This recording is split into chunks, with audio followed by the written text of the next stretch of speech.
Welcome back to The Big Bloom. I'm your host, Juditha. I'm actually very excited for this topic. What I really want to talk about is I chose to see myself as lucky, and then everything in my reality rearranged itself to accommodate what I now believed.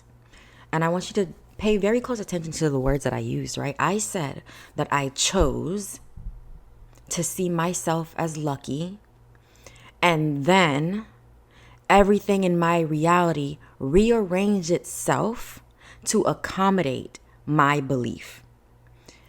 The key word here, or the key words here, is chose, right? I made a choice. And that is a part of luck that I feel like people never talk about, that people never notice. It often feels so divine, right? When you get opportunities, when things happen, when the synchronicities start kicking in, it feels so divine that you forget that you had to choose to see life this way. You had to choose to see how things are happening for you. You have to choose to see how there is a lesson here in the struggle, in the circumstance, in the thing that you feel that you cannot get out of. You have to remember that it is a choice that you have to make. You have to choose to see yourself as lucky. You have to choose to see your life as better than you even thought it could be. You have to choose to see how things are working out for you. You have to choose to see that there's a solution for this problem that you have, the thing that you can't quite figure out yet. You have to choose to see that there is a solution. You just haven't found it yet. So that's the first part of luck. The first part of luck is choosing, and nobody knows that. Nobody really understands that. You have to choose the perspective that you're going to see your life through. And then do everything in your power to have thoughts that align with what you chose, to take actions that align with the choice that you made. So that's the first part of the equation, right? I said that I chose to see myself as lucky. That's how I did it. The second part is, and then my reality rearranged itself, right? It's the and the then. And what I mean by that is, I had to make a decision first, and then I got the results. A lot of us think the results are going to come first. Like, my life is going to change, and then I'm going to feel lucky. My life is going to change, and then I'm going to feel better. This has to change before I can do this. This has to change before I can feel great, before I can feel grateful, before I can feel happy, before I can feel peace.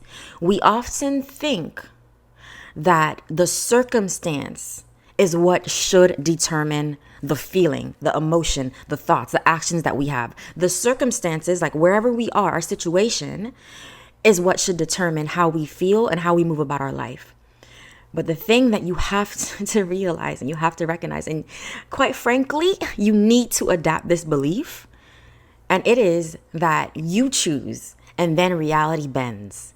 You make the decision, and then reality will rearrange itself based on what you decided.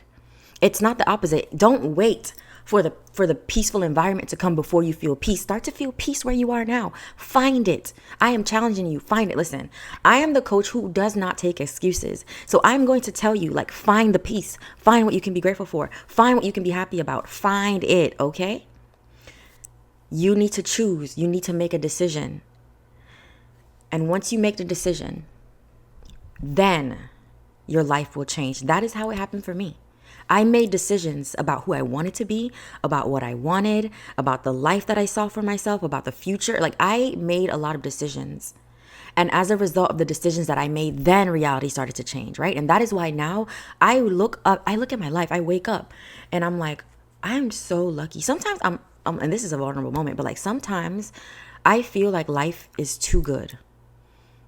And that eventually, like, it's like, how can it be this good? Like, something bad is going to happen. Sometimes I think that. And here's the thing, y'all. My life is not perfect. I always like to reiterate this because I don't want to come on here and you think that I'm someone who is making six figures. I'm not making six figures a year yet. My business has not made six figures a year yet. I work 2 jobs and I have a business. So I have 3 streams of income, and that does make me feel secure. However, I'm still working towards goals, right? I'm still working towards certain things and accomplishments in my life. But the parts of my life, but that's the thing, right? I don't stay on those things for too long. I don't stay on the fact that I don't have everything that I want currently. I don't don't stay on that. I don't allow that to make me feel any type of way. I don't allow that circumstance to determine how I feel, because there's so many other things about my life that I love. I love the man that I'm with. I love the friends that I have. I love the area that I stay in. I love the townhouse that I live in. I love the work ethic that I have. I love the fact that I do have 2 jobs, even though they exhaust me sometimes. I love the income. Okay? So it's just like, I chose to see my life as lucky, as a gift, and now I cannot unsee it. I can't unsee it no matter what I do. Call me crazy, but I think this is the delusion that everyone talks about. When you start to see your life as lucky, when you choose to see how lucky you are, you cannot unsee it. I promise you. Now, that's from a more spiritual perspective. I know some of us are like, okay, Judy, but where are the facts, girl? Show me. What do you mean? How does my life actually turn lucky? Well, it's a frame of mind, like I already said. You are always wearing glasses, and those glasses determine how you see the world, right? Luck is a lens that you can put into those glasses, and that happens to be the lens in which I see my life through. I have on the lens of luck, of gratitude, of everything is always working out for me. I train my brain to that, so that when I wake up, even when the doubts come up, y'all, because they still come, even when the fear comes up, I am still choosing to see how lucky I am, how grateful I am, how eventually I will figure shit out. Eventually I will get to where I want to be. And I know this because when I look back at where I used to be 5 years ago, 3 years ago, 2 years ago, where I'm standing now is somewhere that I wish I was. So how do you start seeing yourself as lucky? The first thing, there's a million things that I can give you, but I'm going to give you about 3 or 4. Gratitude is the first one. You cannot change anything if you cannot find something grateful to be, or if you cannot find something to be grateful for in your current reality. And that's where it started for me. I had to start choosing to see, what can I be grateful for? I literally have a journal for a whole year. And I still do this. I don't write in it as much, but I have a journal every single day, almost every single day, I'd say. I would write, what do I have to be grateful for? It would be things that I wanted and things that I already have. So I would make things up. Like, I would speak to myself as if I'm in the future. Like, I'm so grateful for these friends that I have. I'm so grateful for this successful business that I have. And I keep going, and I try my best to feel the gratitude as if I already have everything I want. Like, in the moment that I'm journaling, everything is right in the world. There is nothing that I'm lacking. There's nothing that I'm missing. There's nothing that I can't have. There's nothing that I can't create. So start with gratitude journaling specifically. The second thing that I would say is decide the life that you want and then take quitting off the table. Now, I already touched on this. I already told you. The choice comes first. The life you want comes second.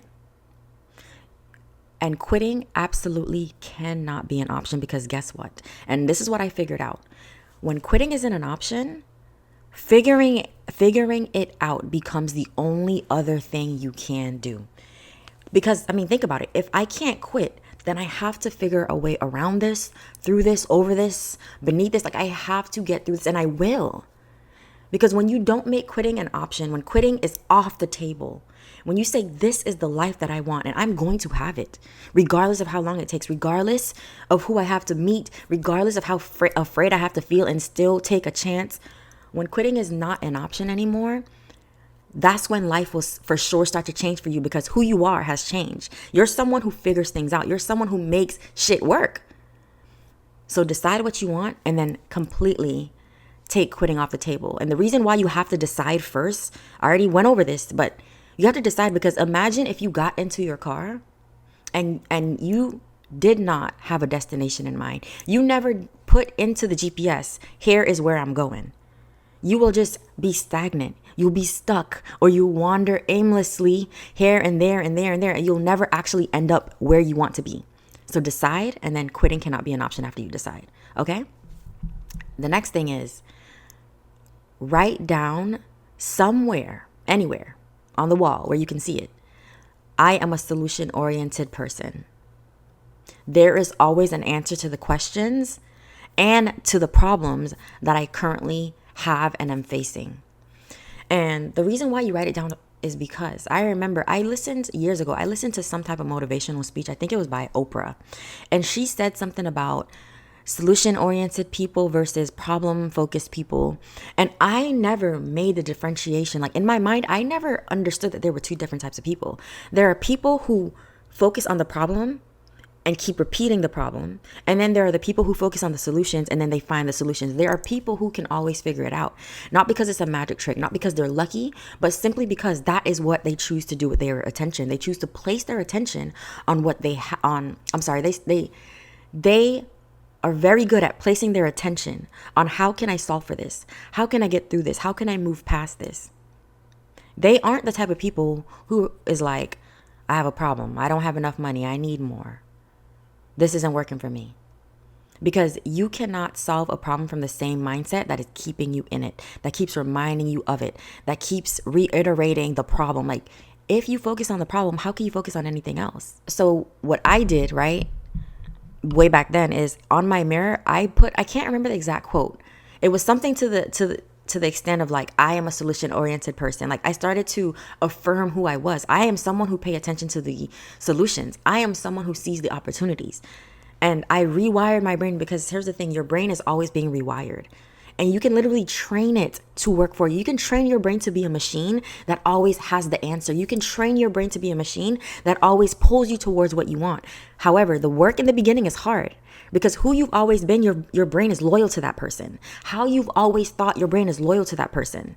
So when you want to change, when you now want to be someone who's solution oriented, you now have to retrain your brain. You literally have to override the file in your brain that believes that this is the type of person you are, because now you're like, no, actually, this is the type of person that I am. This is the type of person that I want to be.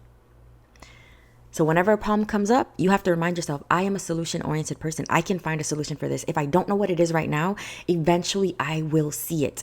And the more that you say that, there's this thing in your brain. It's called the RAS. I'm not going to get into it too much. The reticular activating system. And it's quite literally the filter for your brain. And what you're going to do is you're going to program that filter to start seeing the answer, because the answers are there. The opportunities are there. The people that you need to help you out of the shit that you are in, they're there. But until you rewire your brain and you start training it to notice these things, you will never see it. You will be blind to it. And it's not because you're unlucky. It's not because it's not there. It's not because you're stuck. It's simply because you aren't wearing the right lens. Okay? And I think that was it. So it's decide the life you want, take quitting off the table, find things to be grateful for every single day. I want you to fill up a notebook of things that you have to be grateful for. And the third thing is to write down and affirm to yourself as much as you can that you are someone who always can find a solution. You are someone who can always see opportunities. You're going to retrain who you think that you are. Okay? And I promise you, when you start to see yourself as lucky, when you start to see yourself as everything is always working out for me. I don't know why. I don't know how. I don't know why me. I don't know why God favors me so much. Like, this is how it can feel for you. But you first have to decide that that's how you want to feel. And once you decide, your reality will rearrange itself to make sure that it brings you proof that that is absolutely true. Life does not have to be perfect, and it will still feel as if it is. All right? That is it for today. I hope this was helpful. I hope you bloomed today. Ladies, join the Rewired Society. This is exactly what we work on inside. If you want to retrain your brain, if you want to learn how to get your brain and your identity in alignment with the life that you've decided to have, this is where we do it. I am going to leave the link in the show notes. If you are watching on YouTube, I will leave it in the description box, and I will see you guys on the next episode.